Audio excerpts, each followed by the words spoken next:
शिक्षक राष्ट्र का निर्माता होता है। वह अपने ज्ञान से अज्ञान रूपी अंधकार को दूर करता है। शिक्षक का समर्पण कभी भी विस्मृत नहीं किया जा सकता, खासकर ऐसे शिक्षक को जो समर्पित होते हैं एक ऐसे वर्ग के लिए जहां धनोपार्जन उनका उद्देश्य नहीं रहता, बल्कि अधिक से अधिक बालिकाओं और स्त्रियों को शिक्षित करना होता है। साथ ही ग्रामीण क्षेत्र को चुनना और ऐसा क्षेत्र जहां गंतव्य तक पहुंचने के कोई आवागमन के साधन का उपलब्ध न होना, लगातार 12 वर्षों तक प्रतिदिन 22 किलोमीटर आना जाना करके ग्रामीण क्षेत्रों के बच्चों को शिक्षित करना, गंतव्य तक पहुंचने के लिए कहीं खेतों की पगडंडी का सहारा तो कहीं दुर्गम रास्तों से होकर गुजरना। आइए हम आपको मिलवाते हैं चैतन्यशीला जैन मैडम से।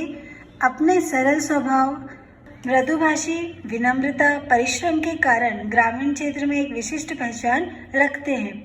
वहाँ की बालिकाओं और स्त्रियों के यह खास है। आइए उनसे उनके जीवन के संघर्ष, उपलब्धि और उद्देश्य के बारे में जानते हैं। नमस्ते मैम, सबसे पहले आप बताइए आपने कैसे इस पेशे को चुना, आपके आदर्श कौन है, इस कार्य क्या आपको किसी ने प्रोत्साहित किया या स्वेच्छा से इस शुभ संकल्प को आप पूर्ण कर रहे हैं? बातचीत प्रारंभ करने के पहले मैं अपने गुरु, अपने इष्ट को प्रणाम करती हूँ। यह उन्हीं का कृपा प्रसाद है कि मैं आज आपके रूबरू हूँ। मैं अपने शिक्षकों को भी प्रणाम करती हूँ कि उन्होंने मुझे इस काबिल बनाया, शिक्षित करके। मेरी प्राथमिक स्कूल की प्राचार्य इंदुमती शेरलेकर मैडम और माध्यमिक तथा हायर सेकेंडरी स्कूल की प्राचार्य शिवा पवार मैडम, दोनों ने ही मुझे आर्थिक रूप से मदद करके मुझे इस मुकाम पर पहुंचाया। मैम, आप अपने छात्र जीवन के बारे में बताएंगे? छात्र जीवन बेहद संघर्षरत रहा। जैसे कि मैंने आपको बताया कि प्राथमिक शिक्षा मुझे शेरलेकर मैडम से प्राप्त हुई। उन दिनों की बात है जब मैं कक्षा दूसरी में अध्ययनरत थी। मेरे पापा की आर्थिक स्थिति सुदृढ़ न होने के कारण उन्होंने मुझे निःशुल्क शिक्षा दी। आगे की शिक्षा भी मुझे इसी तरह ग्रहण करनी पड़ी क्योंकि मेरे पापा का मिल बंद हो गया था।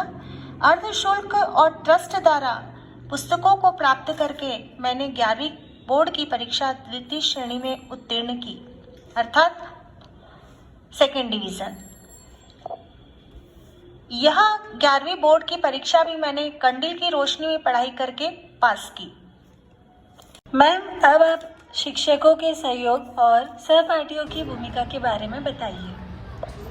शिक्षकों की भूमिका भी मेरे जीवन में अहम थी। वे निरंतर मेरा मनोबल बढ़ाते रहते थे। कहते थे आर्थिक परेशानियों से हम मजबूत बनते हैं। उनकी बातों को आज भी मैं स्मरण करती रहती हूँ। जैसा कि मैंने शिक्षा कन्याशाला से प्राप्त की, वहाँ बहुत ही धनाढ्य वर्ग की बालिकाएं अध्ययनरत थी, लेकिन उन्हें घमंड नहीं था। उनका व्यवहार सदैव मेरे लिए सहयोगात्मक रहा। जिसे स्कूल और कॉलेज की शिक्षा भी मैंने ज़्यादातर 5 से 6 किलोमीटर पैदल चलकर ही प्राप्त की, क्योंकि उन दिनों मेरे पापा का मिल बंद हो गया था और उन दिनों किताबें महंगी और गाइड सस्ती होने के कारण गाइड और नोट्स से मैंने पढ़ाई की। गाइड भी परीक्षा के 1 या 2 दिन पहले ही बमुश्किल खरीद पाती थी। पहले पेपर की गाइड का मुझे पूरा मूल्य चुकाना होता था और फिर उसे बेचकर उसमें कुछ पैसा मिलाकर उनके विषय की गाइड खरीदती, जिसकी अगले दिन परीक्षा होती थी। खरीदने बेचने का यह क्रम पूरी परीक्षा तक चलता रहता था। क्या यह परिस्थितियां ही आपके लिए प्रेरणादायक रही मैम? नेहा, यह परिस्थितियां ही मेरे लिए प्रेरणादायक रही हैं। पैदल चलने का अभ्यास मुझे अपने छात्र जीवन से रहा, जो मुझे आज तक काम आ रहा है। ग्रामीण क्षेत्र और शहरी वातावरण के बारे में आप बताएंगे? ग्रामीण क्षेत्र का वातावरण बेहद सुखद अनुभूति प्रदान करता है, क्योंकि हर पल प्रकृति का सानिध्य प्राप्त होता रहता है। खेत खलियान, पक्षियों का कलरव, मूक पशुओं के प्रति संवेदना का भाव, समर्पण का भाव, अधिक सम्मान मुझे अभिभूत करता है। शहरी वातावरण में इसका अभाव रहता है। ग्रामीण क्षेत्र के बच्चों में ज्ञान अर्जन प्राप्त करने की ललक है।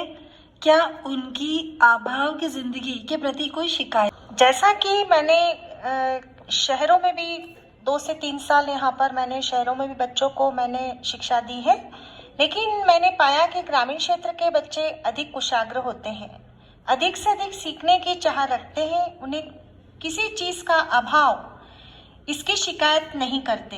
अपने सहयोगात्मक रवैये से एक दूसरे के अभाव को वो दूर करते रहते हैं और बहुत ही मिलनसार है ग्रामीण क्षेत्र के बच्चे। आपकी उपलब्धियाँ क्या क्या है? सबसे बड़ी उपलब्धि मेरी ग्रामीण क्षेत्र के बच्चों को शिक्षित करना, खासकर लड़कियों की, क्योंकि आज भी कुछ समाज में नारी शिक्षा पर जोर नहीं दिया जाता। मेरे जाने से उस क्षेत्र के लोगों ने बालिकाओं को शिक्षा के प्रति अपनी सोच बदली और उन्हें वह शिक्षित कर रहे हैं। उनकी सोच बदलना ही मेरी सबसे बड़ी उपलब्धि थी। इसी सेवा के कारण रेडियो वेरितास में 2007 में मेरा रेडियो प्रसारण था और 2014 में सुप्रभात क्लब द्वारा मुझे सम्मानित किया गया। यह सम्मान मुझे तुलसीराम जी सिलावट के कर कमलों से क्लब के पदाधिकारियों, ग्रामीण क्षेत्र के नागरिकों के समक्ष प्रदान किया गया। यह सम्मान शिक्षक वर्ग को गौरवान्वित करता है। यूट्यूब हीडर ने भी मुझे नई पहचान दी। मेरे वीडियो हर वर्ग के लिए अपलोड है, आप देखिए। आज के युवा वर्ग के लिए क्या संदेश है? जैसा कि नेहा, आप भी जानते हो कि आज का युवा वर्ग है जो बहुत ही जल्दी हतोत्साहित हो जाता है, मतलब डिप्रेस हो जाता है, क्योंकि आज के युवा में आत्मविश्वास की कमी है। मैं आज के युवाओं से कहना चाहती हूँ कि जब आप डिप्रेस होते हैं तो अपने माता पिता से संवाद कीजिए। संवाद अर्थात बातचीत कीजिए, क्योंकि उनके पास शिक्षा नहीं है, वो पूर्ण रूप से शिक्षित नहीं है, लेकिन उनके पास अनुभव का भंडार है और आपकी समस्याओं का समाधान भी।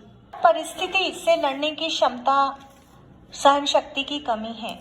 आपका लक्ष्य निर्धारित नहीं है। कभी आप चाहते ये कर लूं, कभी आप चाहते ये कर लूं। आप असफलता तो पसंद ही नहीं करते, हमेशा सफल ही होना चाहते हैं। बल्कि असफलता तो आपको सीख देती है आपको कुछ और अच्छा करने की। अगर आप कोई लक्ष्य निर्धारित करते हैं तो मन में संशय नहीं रखें।